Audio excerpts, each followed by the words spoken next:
Yeah. So, so my sister is level 2 on the spectrum. And then, it was hard because I didn't know how to go about it and I wasn't the best sister to her. It sucks. It sucks seeing your family struggle. Not only did she not have access to services, but she's just in a community where she's going to get discriminated towards. I wanted to design something that could help people, but also help the parents who don't know what to do and who don't have access to NDIS because they're still on that journey. Yeah, it was something that needed to be done.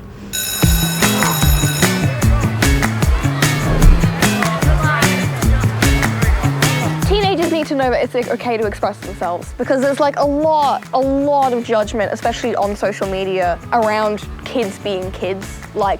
Childish interests being shamed or mocked. Teen years are a very hard time in your life. You do not also need to be bottling up things that you enjoy or things that you want to express. If we don't have young people telling us what they need and want, then we're not designing what they need and want. It's a no-brainer, but it hasn't always been the way. The Youth Voice Project initially started in 2023 as a peer teaching kids to become peer researchers and to create projects based on the research that they conducted.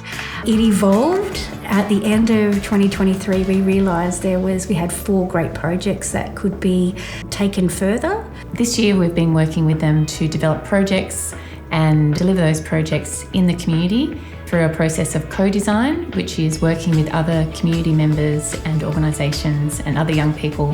Whereas last year was focusing on research, this year's been more about activity and getting things done. So less theory, more action and realising their dreams. I draw a lot. I am Lani, I am in year 10. I know whenever I have too much going on in my head, I'll just sit down and start scribbling or just drawing. It helps me in the moments. It's important to let people know that is an option and it works. Our project, we're trying to put up self-expression walls, which are walls that young people are allowed to come over and draw on or paint on or whatever. Due to me being in year 12, obviously this is my last year, and just wanted to do something and leave on a good note. When I found out about this whole Youth Voice project, I was really keen on doing the Breakfast Club. When you have food, you feel more energised and you're more ready for the day. Having to get up early in the morning, it made it a struggle to make breakfast in the morning, so it was just easier getting to school and being able to relax and go and have the option to go get breakfast if I needed to. So I'm Lily and I'm in year 9. My project is for individuals who are on the spectrum, on the journey to becoming diagnosed with ASD, young carers and their families. We met at swimming. I met Phoebe and then I met Caitlin. And then we all did mountain bike riding together. Yeah. I think it's a good idea to have a good BMX track because it gives kids something to do and they can get out of the house and be active. And it's also a good thing to build skills, so when they come to our high school, for example, they can get into mountain bike riding. We're trying to revamp the Malcolm Moore Park so it's more of a skills track that's for all ages, so it's actually usable as well. It's something we can all have in common. We heard that it's already been tried to be done, but there wasn't a lot of support for it. We're just trying to see what we need and what we should do.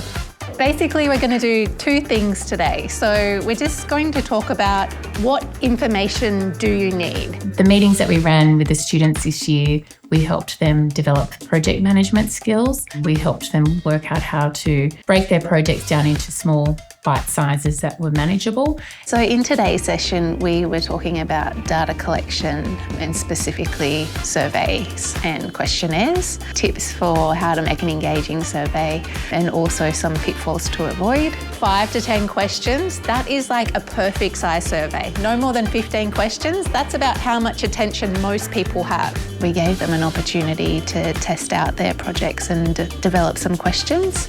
It's important for them to think about these issues issues now because they're at the stage of their project development where there are some gaps in their knowledge and understanding. For example, the BMX project, they might need some evidence to present ideas to council. For the Breakfast Club, they might want insights into dietary options or things that students like or need or want. So it's really good to do this sort of work now so they have options and tools in their tool belt, if you want, to kind of collect and gather information and evidence to inform their project implementation.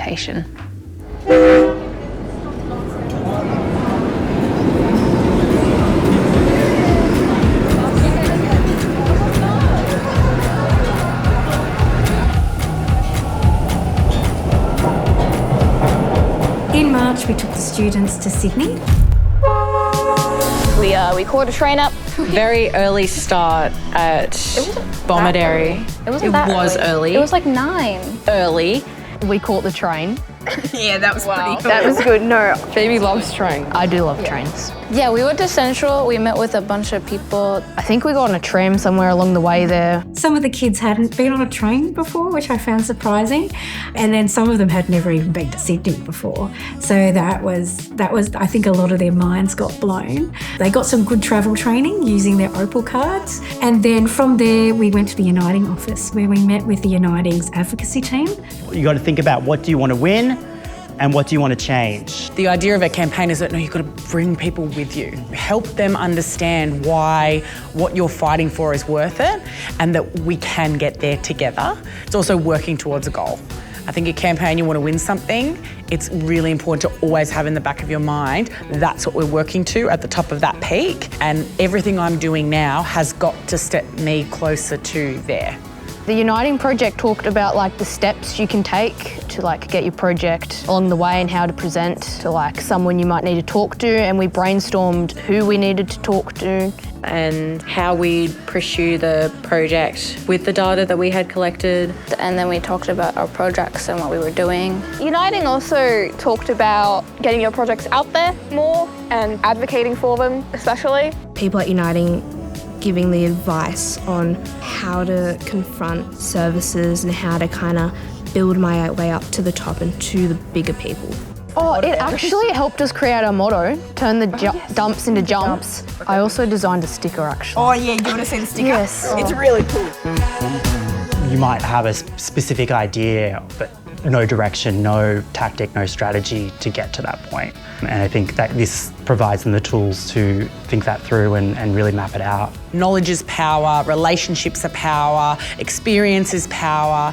I want them to take away the learnings that they've had from this project and from the BMX track or the self-expression wall or the food bank and apply all the things that they've learnt and use them on all the things that they see in the world, because this is not the only unfair thing they're going to come up against in their lives, right? So I hope this just lights a spark in them to question and to challenge and to believe that it doesn't have to be that way and that change is possible. After the advocacy training, we headed back to the hotel where everyone got a bit dressed up and we went to dinner at Circular Quay. I'm going to sound like an old fart, but I actually really liked seeing all the old buildings because it was really cool. Felt like a tourist. Yeah, felt like a tourist. And you could see the Sydney Harbour. We both hadn't been to the Opera House, so that was very fun. That was a fun experience. Love that. And we got to see A performance of Midsummer Night's Dream by Bell Shakespeare Company, I believe. Which was really good. I recommend. She actually liked that. and there was a lot of fancy people there, which was nice. And that was like a first experience for me at least. If I had not studied Midsummer Night's Dream in like year 7 or 8, I would have had no clue what was happening because it was all in Shakespearean. But it was very, very entertaining, and the slapstick at the end was hilarious. And just having that opportunity was just so unique and special, and seeing how excited they were, it was really nice to have that opportunity. And the next day, We went to a Very good buffet. we went to like a massive youth conference with a bunch of other schools. Which was actually really fun. That was so cool.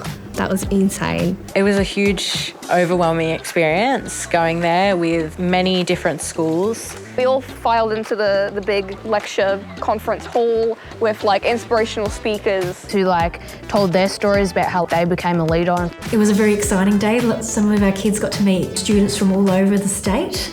Seeing all the other students hungry and passionate and wanting to be leaders because they were so inspired by other people themselves, that was insane. That was so cool. All the advice, everything that was said, you needed in one way or another. It was just so beneficial. And yeah, I loved it. Providing them that exposure to Sydney Opera House, and even on the previous camp, providing them with that exposure to universities, really showing that there's a bigger world. Giving them that drive for their going into life, whether it's academics or whatever else, and just giving them that motivation, that hunger, that knowing that they have options. Yes, research does get a bad name for being a bit boring, but in the end, research is the backup. It's the cheerleaders who support everything going forward. The initial survey that we put out is what told us that more people wanted more stuff to do around the place. We chose a mural because it's easy to collaborate on, easy to get multiple people's input on, and also it just makes it more visible to people.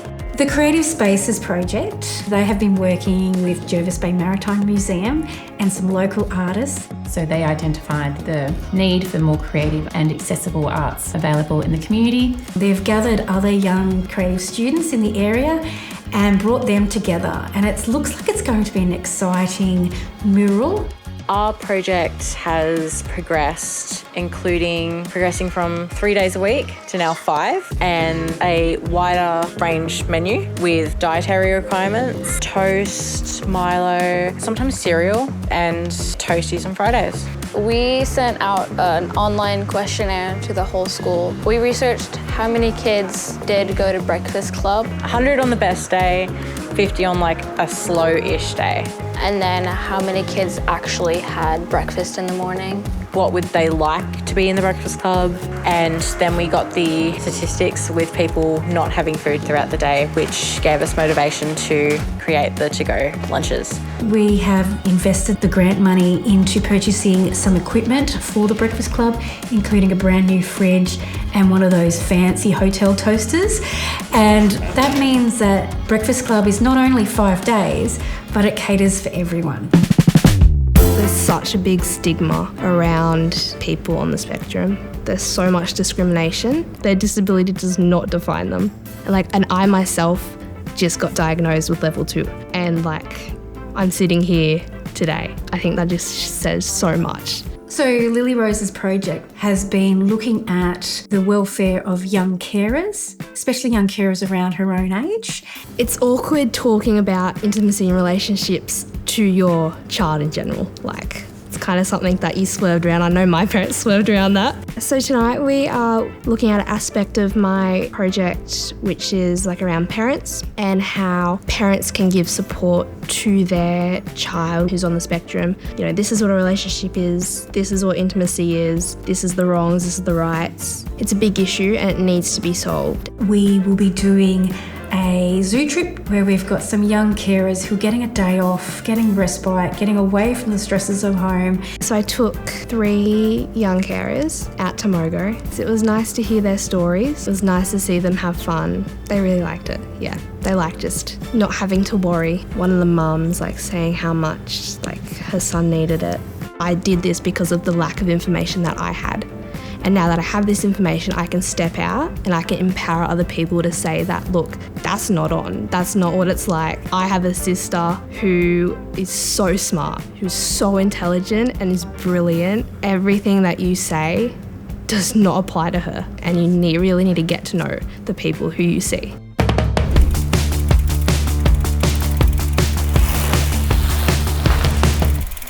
I think that it's good to have a good BMX track. A reason to get out of the house, and then that also means good exercising in a fun way too. The project focusing on revitalising The BMX track in Basin View has been led by 3 wonderful Year 9 students from Vincennia High School. I mean, particularly at their age, I think being on bikes is their sense of freedom. You know, their ability to be able to just get up and jump on the bike and go. They were able to take the data that they collected from the survey and they've applied that to create a presentation which was delivered to the council on why that park needs to be revitalised. So they delivered at a briefing, and that's highly unusual. We ran through it in the car. Today we will be speaking before you to present a potential solution to solve the current state of the Basin View BMX track at Malcolm Moore Reserve. I think the councillors commented they'd never had a presentation by people that were that young before. I've never seen 3 more nervous people. I mean, I wasn't too nervous, but then once I finished my first palm card, all I could hear was like my heartbeat. They knocked it out of the park. They were so good. It was so impressive. We found out just recently that the park has been put on the priority listing for development potentially. So it was such a joy to see all the work that we've done with them and for them to come up with that. A lot of people said, oh, you did well in the presentation. I did nothing. Those kids did the whole presentation. That wasn't Firefly. It was them. It's amazing. So we're getting SCUM, which is South Coast United Mountain Bike Riders. They're based in Koondu and they are going to do some training days, like workshops, just to teach kids around our community about BMXing, and it's just kind of a way to get our petition out. It's also kind of a way to build interest in like BMXing and mountain bike riding, so that will help us with like the track building. You know, to have the ability to step out of the comfort zone, that's where the growth is. And I think overall, that's the importance of the program. Well, it's important because it's life skills. They're able to talk to adults. A lot of young teenagers can't do that. And a big adventure. She's gone to Sydney more than I have in my life. Her confidence has grown immensely, and it's really good that the kids have the opportunity to see how processes work and how to achieve things in the real world. It shows them how the world works. Yeah. And it's not all easy. You don't get things instantly. You have to work at things. So, yeah, so I'm very proud of her. We are seeing these projects address needs in our community, like they are. And this shows that if you do it right with the right parameters and you really guide those kids and let them work on something that they care about and that they see as a need, they can develop a lot of these skills along the way. Last time I reflected that I learnt that young people eat a lot. I think this year I've been taught that young people can achieve their dreams. I've learnt that you don't need to baby them. I learnt that they do have initiative, and if you give them the supports that they need, that's how they will flourish. These young people that we're working with, they're fun, they're funny, they're smart, they're motivated, and a lot of the time they just really want somebody to listen. I think the more that we can support them to further those ideas and give them that room to grow and have that space to implement what they see is important, we will all benefit from. The Youth Voice project has helped a lot with me noticing things like this, but I didn't quite realise that there were as many people who were interested in this kind of thing. Before this project, I used to never know how to talk to adults. I would just get someone else to do it, but now that I've been in this project, it's been way easier for me to talk to people. From this, it's really taught me just to take any opportunity that comes. My age doesn't matter. It's what I do that defines me. And they've also helped me come out of my shell just a little bit. Sounds a bit cheesy, but being able to get out and do things that I'm actually interested in for a change is nice. Meeting all these lovely people and being able to reach out to them. They're very supportive. That's definitely my biggest highlight. It's really about self-confidence and about believing in themselves that they are capable of doing things, and they're capable of doing hard things as well. They're inspiring, but they can do it. I think advocating for them and giving them spaces where they can step up and shine, it's the gem of this project.